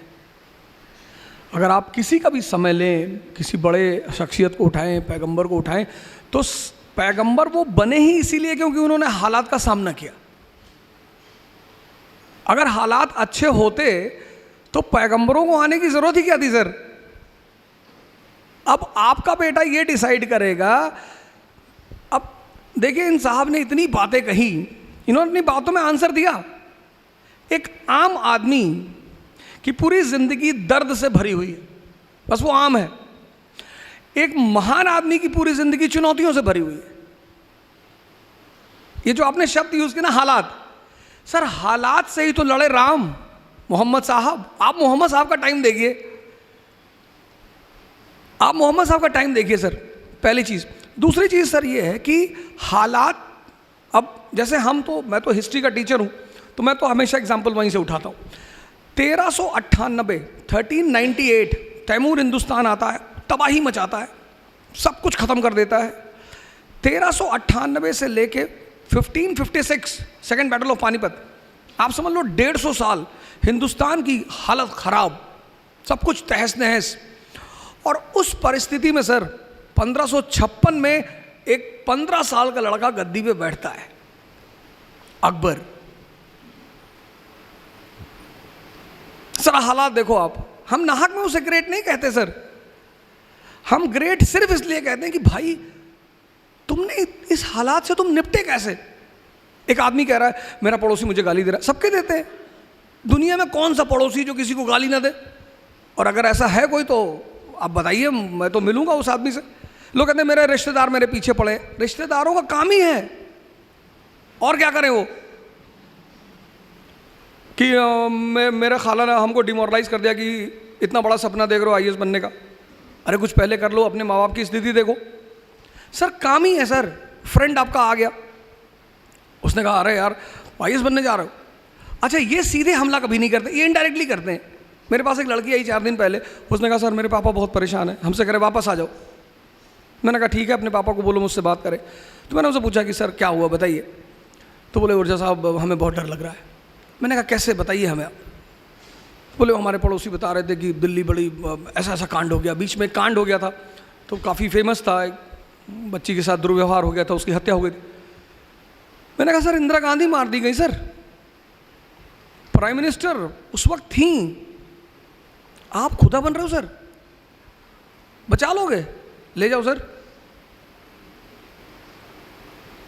हिस्ट्री ने जिसको भी ग्रेट कहा सर, 51 साल की कैरियर में उस आदमी ने तौहीद इलाही, आज मैं तो यूपी का हूँ, इलाहाबाद का नाम बदल गया, प्रयागराज हो गया, लेकिन कभी अगर मेरी मुलाकात हमारे ऑनरेबल सीएम से होगी तो मैं उनसे बोलूँगा सर इलाहाबाद का नाम तो उसने कभी चेंज ही नहीं किया सर, उसने चेंज ही नहीं किया सर।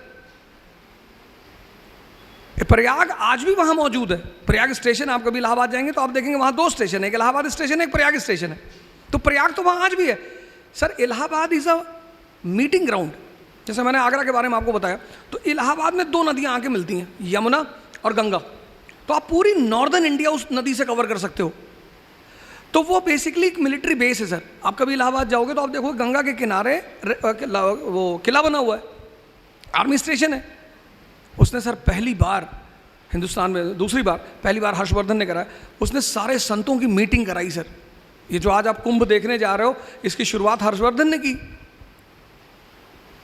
तो सर टैलेंट ही इसी चीज़ का है। मालिक ने हमें तोहफा दिया, मैंने आपसे कहा मन, तो वो कहता है कि अब ये दे दिया।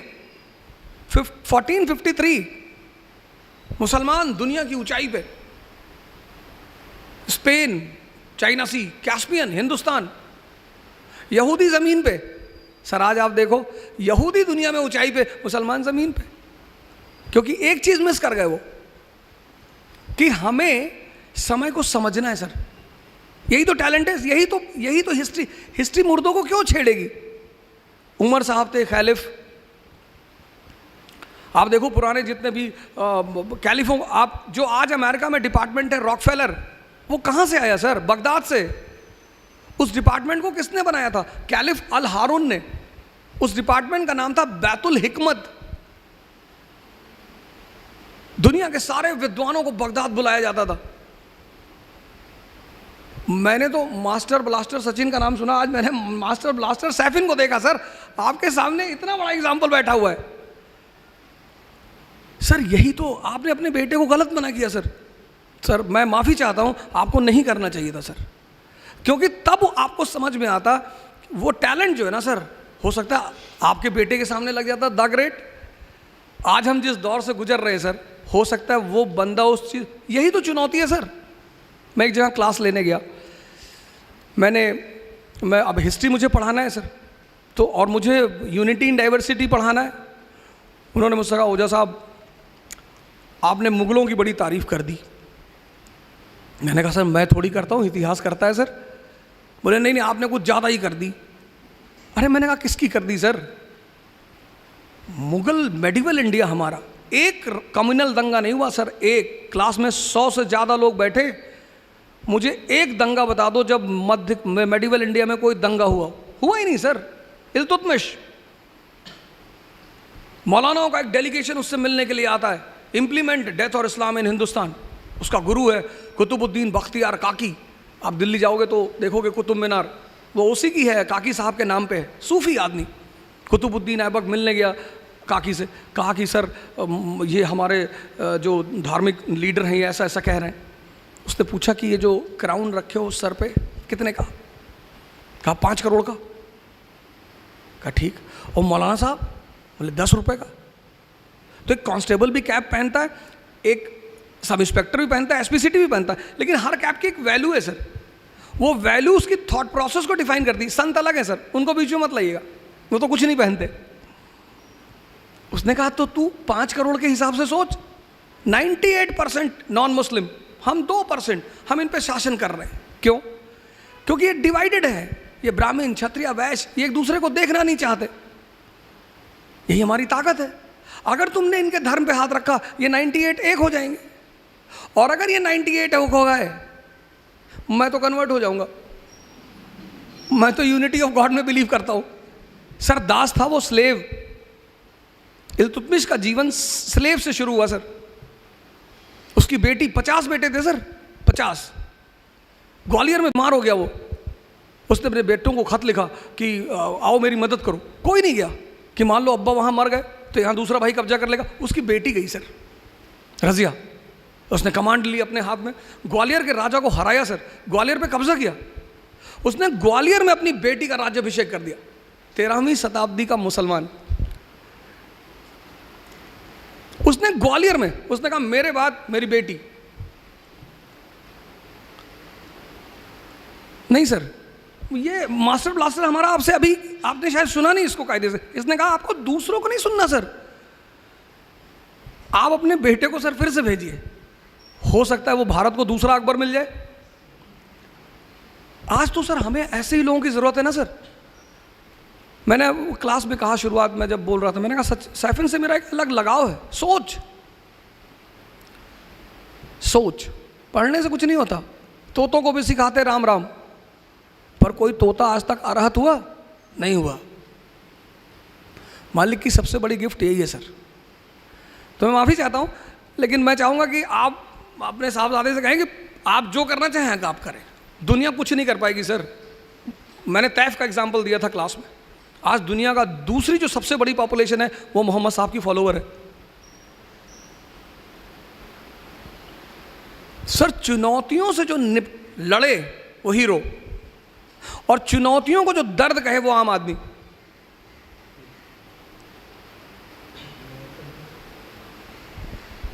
सर कुछ और कहें? Thank you sir.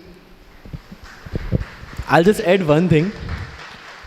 ये सबके लिए है, एक्सपीरियंस के लिए भी है। इन एवरी हालात वी हैव ओनली 2 ऑप्शंस, या तो हालात से लड़ना है या हालात से डरना है। You have to choose your own. और सेकेंड थिंग, मुझे ये सेम क्वेश्चन पूछा था सर, थोड़ा पॉलिटिकल हो जाएगा, लेकिन आई वॉन्ट टू से दिस पीपल। किसी ने मुझे मैसेज किया कि किसी एक स्टेट में कोई एक सिटी का नाम बदला जा रहा है, आप उस पर क्या कमेंट देंगे? आई सेड जिस दिन तुम्हें उससे फ़र्क पड़ना बंद हो जाएगा उस दिन वो भी बंद हो जाएगा। As simple as that. Yes, next question. I understood कि आपका जो रेफरेंस है वो वैल्यू सिस्टम पे है।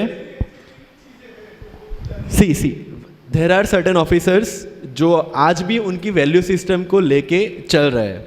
ओके, तो केसेस तो होंगे, सिस्टम है, उसके लूपहोल्स है, उसको लोग यूज़ भी करेंगे। आपका कोई बाल भी वांका नहीं कर सकता अगर आपने अपने एथिक्स को नहीं छोड़ा है।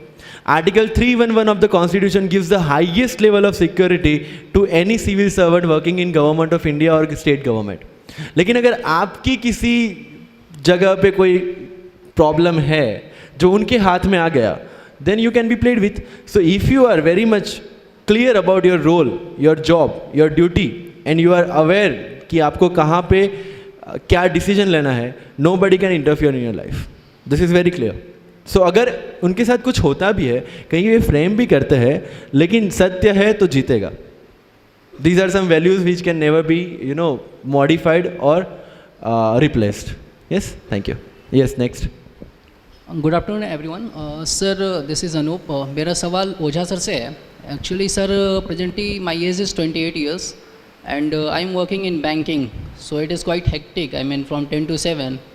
So, sir, do you think that I can prepare for UPSC because I have only 2 attempts left, and also I can't leave the job.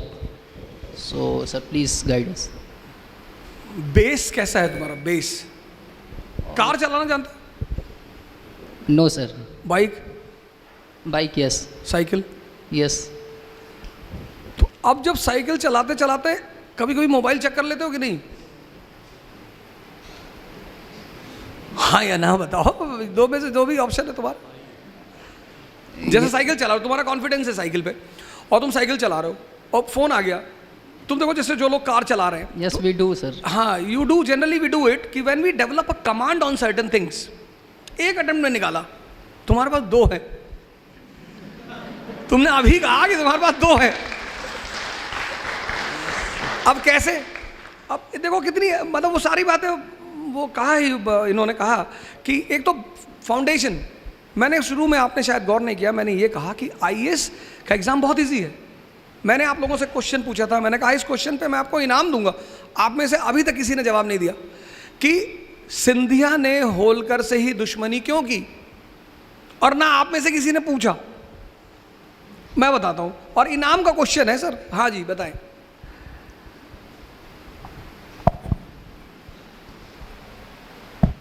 Sir मैंने आई थिंक कहीं पढ़ा था, वो पानीपत से होलकर भाग के आए थे, मतलब विश्वास राव को छोड़ के आए थे शायद, ये पढ़ा था मैंने, शायद ये रीज़न हो सकता है। ठीक ठीक। और कोई?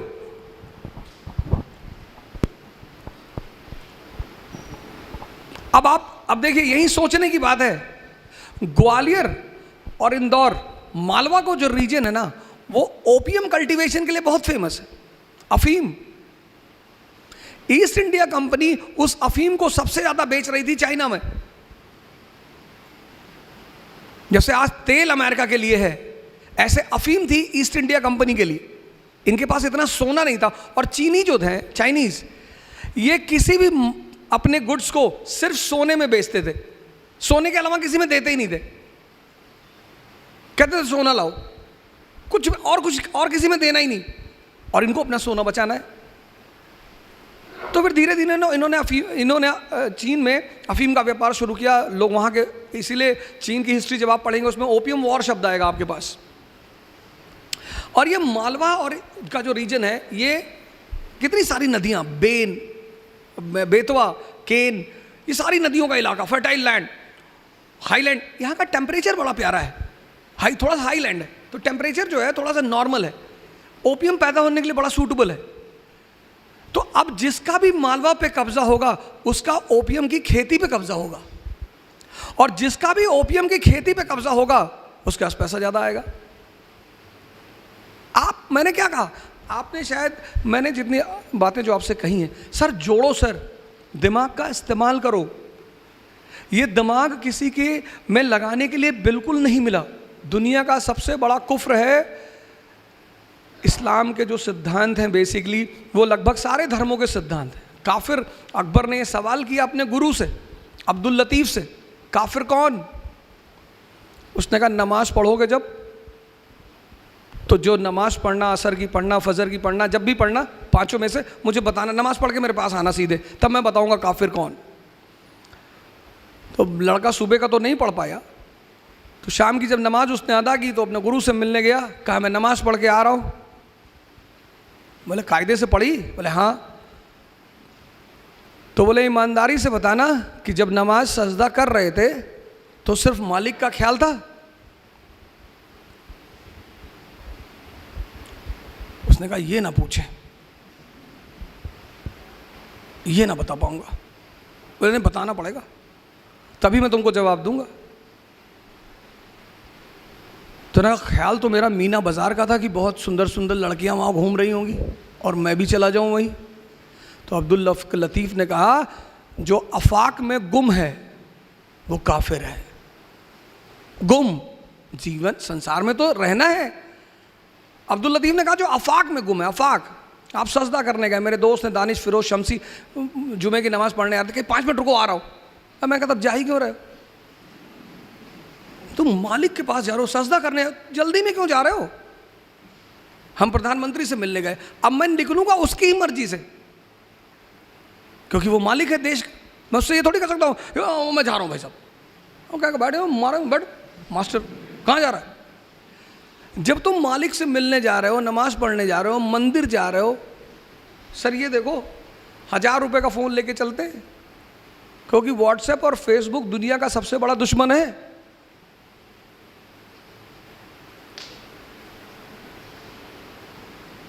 काफिर ज्यादा हो गए, किसकी वजह से? फेसबुक की वजह से। काफिर ज्यादा हो, ये दुनिया में जो आप उथल पुथल देख रहे हो किसकी वजह से? काफिर। काफिर का मतलब क्या? जिसका दिमाग मालिक के साथ भी नहीं एक है। कम से कम आप किसी बड़े आदमी के सामने बैठे तो उसके ऊपर ध्यान लगाइए। आप नमाज पढ़ने का धीरे से मोबाइल निकाल के देख रहे हैं, अगल बगल आप देख रहे हो, कोई देख तो नहीं, उससे क्या फर्क पड़ता है सर? आप देखिए, मेरी वाइफ के पास 1 लाख रुपए का फोन, कहती है अच्छा नहीं लग रहा है। मैंने कहा सवाल अच्छे का नहीं है, सवाल दिमाग का है, बात ही तो करनी है।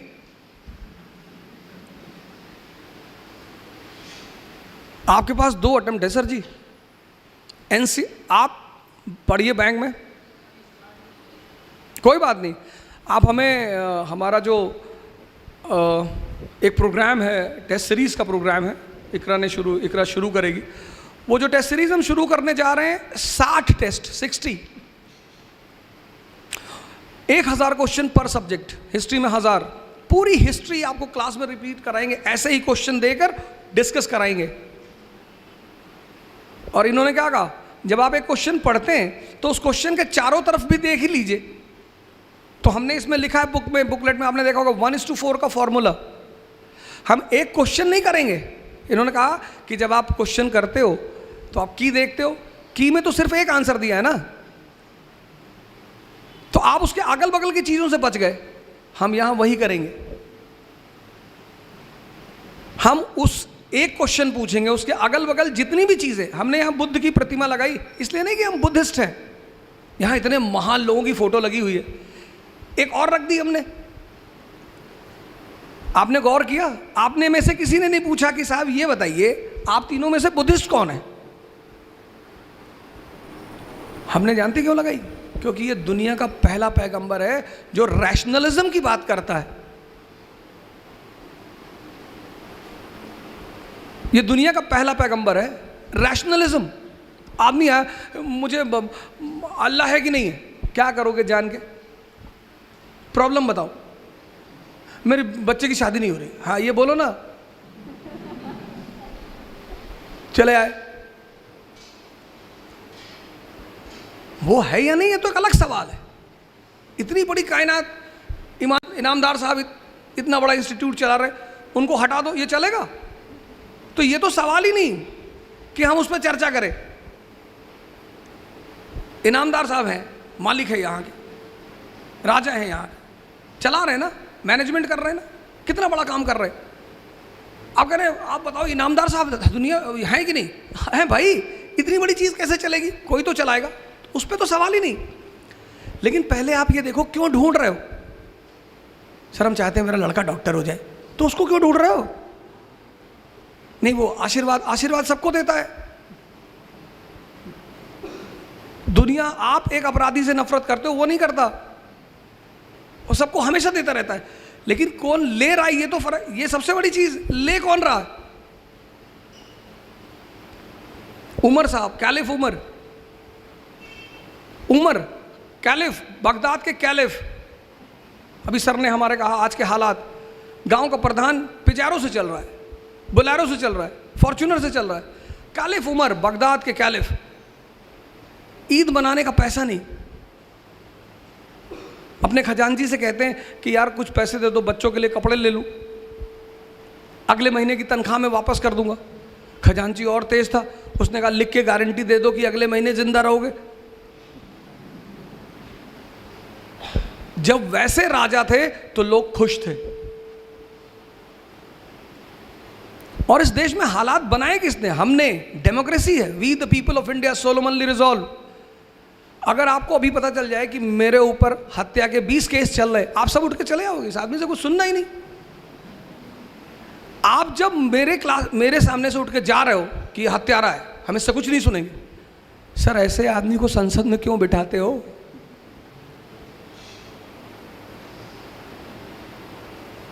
हाथ में तो आपसे आके कह देता है मुसलमान खतरे में है, मैं बचाऊंगा। आपसे आके कह देता है मंदिर बनाने जा रहे हैं, बनाओ भाई मंदिर मस्जिद में कोई दिक्कत, बना लो भैया, बना लो, हम कहाँ मना करें, एकदम बनाइए सर, हमें तो उस मुद्दे पे बात ही नहीं करनी। लेकिन ये बताओ सर, हमारे बच्चों को नौकरी कैसे दिलाओगे? मंदिर बना लो, नीचे मंदिर बना लो, ऊपर मस्जिद बना लो, फिर ऊपर गिरजा घर बना लो, सब बना लो सर, मेरी ज़मीन में बना लो सर।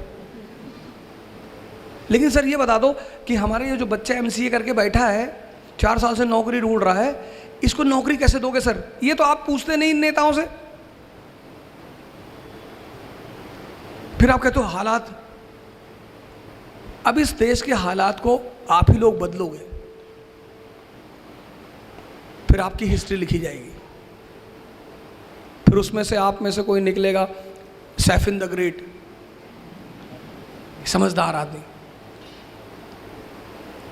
तो वो जो हम प्रोग्राम शुरू कर रहे हैं वो सिर्फ इसीलिए कर रहे हैं कि जैसे कोई वीकेंड का प्रोग्राम है, उसका पूरा मोटिव यही है कि हम 4-5 महीने में आपको पूरी चीज़ रिवाइज करा दें, पढ़ा दें और रिवाइज करा दें। तो वो इस इकरा को यहाँ आने का सबसे मेन थी, यहाँ कोचिंगें बहुत हैं, टीचर बहुत हैं और सब अच्छे हैं, ना तो कोई टीचर बुरा होता है ना कोई कोचिंग बुरी होती है। तो साहब आप लोग क्यों आए?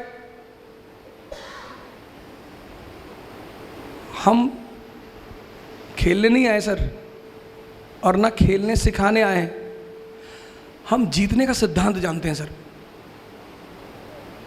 खिलाड़ी तो यहाँ बहुत है, कोच यहाँ बहुत है, हम सर जानते हैं जीतने का फॉर्मूला।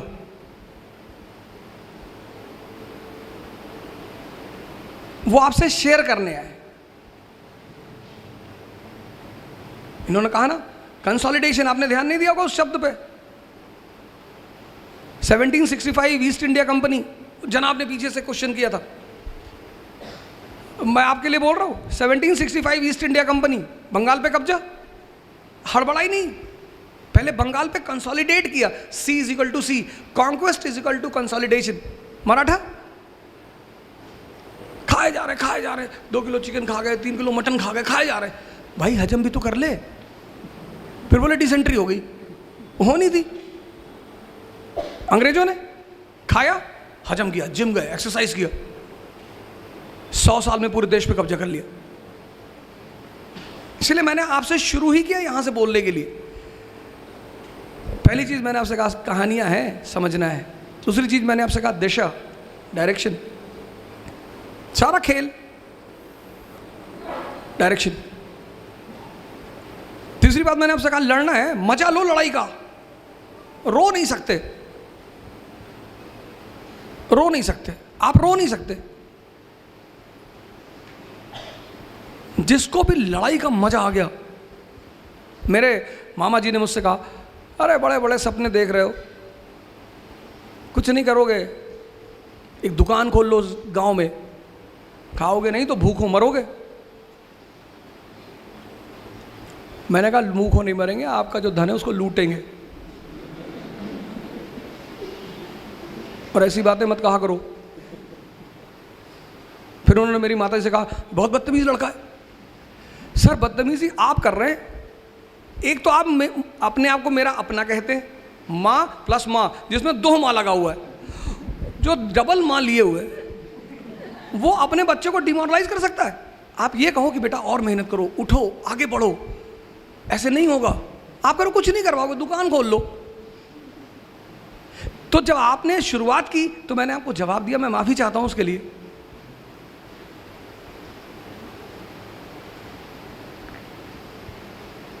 तो पूरा ये खेल है सर, ये सिर्फ एक खेल है। मतलब लास्ट में इन्होंने जो कहा कि अगर आप ये सोचते हैं कि आप गरीब होके पैसा नहीं कमा सकते तो आप धीरू भाई अंबानी को नहीं जानते। क्या बात है, आप क्यों सोचते हैं सर ऐसा? इन्होंने कहा क्या मुसलमानों के साथ डिस्क्रिमिनेशन? ये फैजल साहब खड़े मेरे घर में जाते हैं, मैं अपने घर से बेघर हूँ, मेरे घर में मेरा बर्तन अलग है। अब ब्राह्मण घर में गलती से पैदा हो गया, वो कहीं अफगानिस्तान वगैरह में पैदा होना चाहिए था मुझे, और गोश्त का मैं शौकीन हूँ, तो उन्होंने मेरे बर्तन अलग कर रखे। मेरी माता जी आती चेक करती कि कहीं इसमें ना खा ले। ये कौन सी डिस्क्रिमिनेशन, किस बात की? और जो डिस्क्रिमिनेशन करता है, आप पूछिए सामने बैठे, मैं अपने स्टूडेंटों से कहता हूँ मुझसे दो बात कभी मत बताना, एक अपना नाम और एक तुम्हारे फादर क्या करते हैं। कुछ भी करते हो मुझे फ़र्क नहीं पड़ता, मेरा काम है सबको हेल्प करना। आपके फादर इस देश के प्रधानमंत्री हैं तो भी मैं करूँगा, आपके फादर चपरासी हैं तो भी मैं करूँगा, क्योंकि ये मेरा काम है। तो आप ठीक है। और फिर लास्ट अंतिम बात, आप जो है एवरेस्ट पे चढ़ने चाहते हो कि वहाँ से चढ़ के ऊंचाई से दुनिया देखेंगे, मज़ा लेंगे, लेकिन सर हर मज़े के साथ एक खतरा है। तो एवरेस्ट में चढ़ने पर एवलॉन्च का खतरा है। आप कह रहे साहब हम खतरा नहीं लेंगे, तो अरावली पे चढ़ जाओ। कौन बोला सपना देखने के लिए आपको? आप सपना भी देखते हो। हमारा काम क्या है, हम ये नहीं कहने आए अरे भैया कोई दर्द नहीं होगा, हम आपको आईएएस बनाने आए, ऐसे उल्टी सीधी बातें हम नहीं करने आए। दर्द होगा, हम पता क्या बताएंगे आपको कि इस दर्द का मजा कैसे लेना है। आपको सब दर्द हो रहा है, हमको उठो और नाचे, बस नाचते नाचते हो जाएगा आपका काम। और यही काम है कोच का, यही काम है कोचिंग का। मैं आप सबको धन्यवाद दूंगा। और लास्टली मैं चाहूँगा कि हमारी एक टीम है पुणे की, इकरा की टीम है, जिन्होंने पिछले 1 महीने में इतनी मदद की। अशरफ साहब हमारे कहाँ बैठे हुए, ये सामने बैठे हुए हैं, आइए। उसके बाद 1 मिनट पहले वो अशरफ साहब मोमेंटो दे दें जी, मोमेंटो दे दें। फिर मैं आपको इनकी अम्मी अब्बू से मिलाना चाहता हूँ कि आप वो आएँ, वो भी आएँ यहाँ पे। फिर मैं चाहता हूँ लास्टली मेरी टीम आ जाए, मैं एक बार आपको मिलाऊँ कि देखिए साहब इन लोगों ने इतनी मेहनत, 24 घंटे से कुछ लोग हैं जो सोए नहीं हैं, उसमें से आराकान एक साहब इधर ये है। तो मोमेंटो आप दे दें, मेरा क्या है मैं तो ले लूँगा।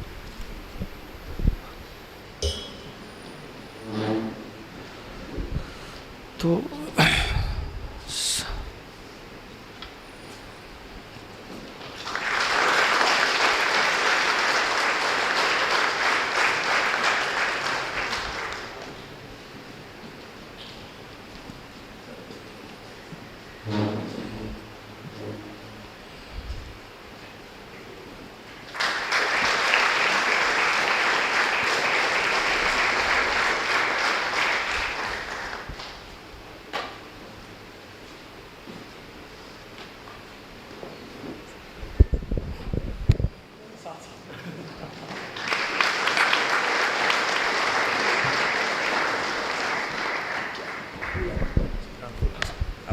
तो मैं चाहता हूं कि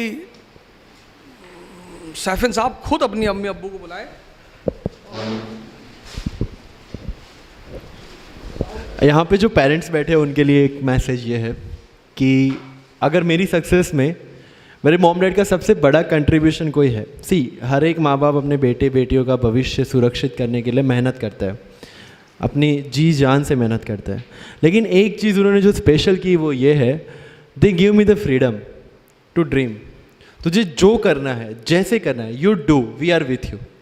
और ये सेंस ऑफ फ्रीडम आप में सेंस ऑफ रिस्पॉन्सिबिलिटी लेके आता है, और वही चीज़ इन्होंने की। अगर उन्होंने कभी मुझे ये नहीं बोला कि तुझे डॉक्टर बनना है, इंजीनियर बनना है, या ये बनना है वो बनना है। जब मैंने उनको बोला कि मुझे ऑफिसर बनना है, yes you go and do it. जब NIT में होने के बावजूद मैंने प्लेसमेंट नहीं लिया, मैं प्लेसमेंट में बैठा ही नहीं एक भी बार, जब रिस्क लिया 1 साल UPSC प्रिपरेशन का, जब घर के हालात ऐसे थे, जब ज़्यादा मजदूरी करनी पड़ती, फिर भी दे नेवर सेड कि okay just go and study, go and get some job जिससे फाइनेंशियल हेल्प हो जाए। No, they said okay you want to do UPSC, just go and do UPSC। That is where probably I got that freedom, and that's why I could pursue my dreams so freely. So I would like to welcome Mummy, Papa, please come on the stage.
Lastly मैं चाहूँगा कि मेरी team Ashraf साहब, अरकान और बाकी लोग, उबैद साहब और 2-3 लोगों का तो मैं नाम नहीं जानता, लेकिन मैं चाहता हूँ आप सब लोग आ जाए। रियाज भाई हमारे, वो तो मतलब सर आइए।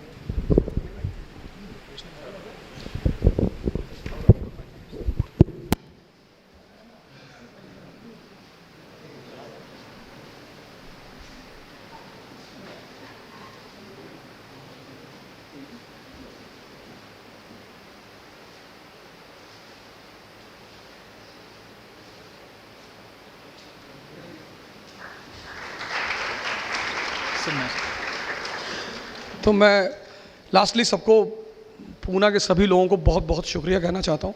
आपने बड़ा सहयोग किया और आप आए बैठे इतनी देर, तो thanks a lot. So guys, we end this session with a national anthem. So I request all of you to please stand. Thank you. Jana Gana मन अधिनायक जय हे, भारत भाग्य विधाता। पंजाब सिंधु गुजरात मराठा, द्राविड़ उत्कल बंगा।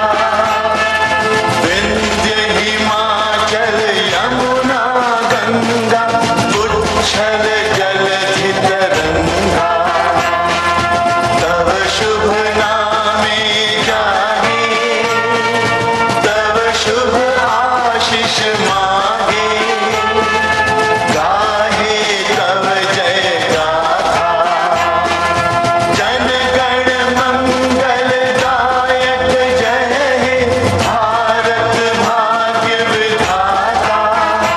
जय हे, जय हे, जय हे,